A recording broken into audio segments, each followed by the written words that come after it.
آج ماہ محرم کی 6 تاریخ گزر چکی ہے، 7 شب لگ چکی ہے۔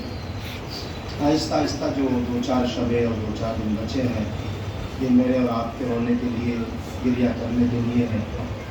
محرم کی 10 تاریخ ہوگی، عاشور کا دن ہوگا۔ کل چاند دیکھ کر کے ہمارے عزا خانے آباد ہوئے تھے، 10 تاریخ کے بعد ہمارے عزا خانوں سے یہ علم اٹھا لیے جائیں گے اور پھر پورے سال ہم محرم کا انتظار کرتے ہیں۔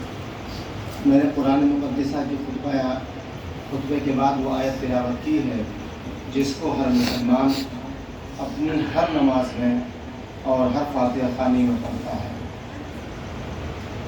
ایاک نعبد و ایاک نستعین، پروردگار ہم تیری ہی عبادت کرتے ہیں اور تجھ ہی سے مدد مانگتے ہیں۔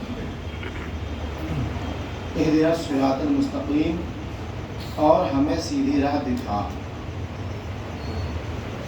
یہ ترجمہ کیا ہے علماء دیوبند نے، اور علماء بریلوی نے کیا ہے کہ اہدنا الصراط المستقیم، ہمیں سیدھی راہ پر چلا۔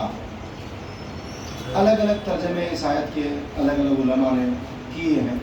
بہرحال میں آج زیادہ تر گفتگو پہلی آیت پر کرنا چاہوں گا کہ ہر مسلمان کی دعا ہے نماز میں، ایاک نعبد، ہم تیری ہی عبادت کرتے ہیں، و ایاک نستعین، اور تجھ ہی سے مدد مانگتے ہیں۔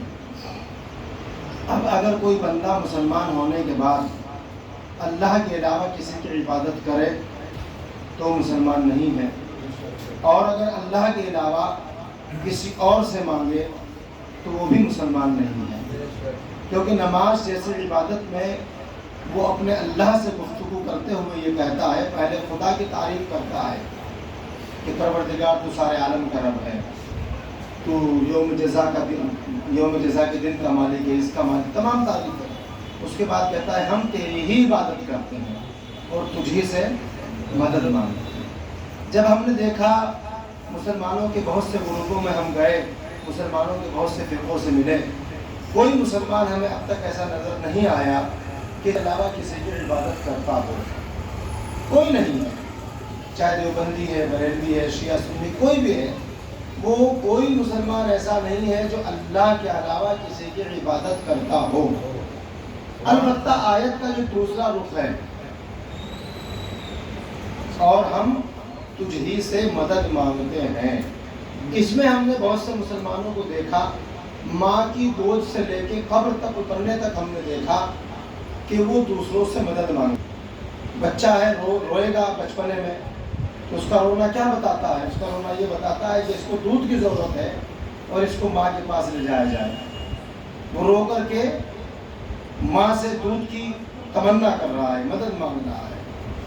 آخر کار وہ بھی بے عقل ہے، اس کے پاس عقل نہیں ہے، اس کے اوپر دین واجب اس کے اوپر نہیں ہے، دین کے اصول اس کے اوپر واجب نہیں ہے۔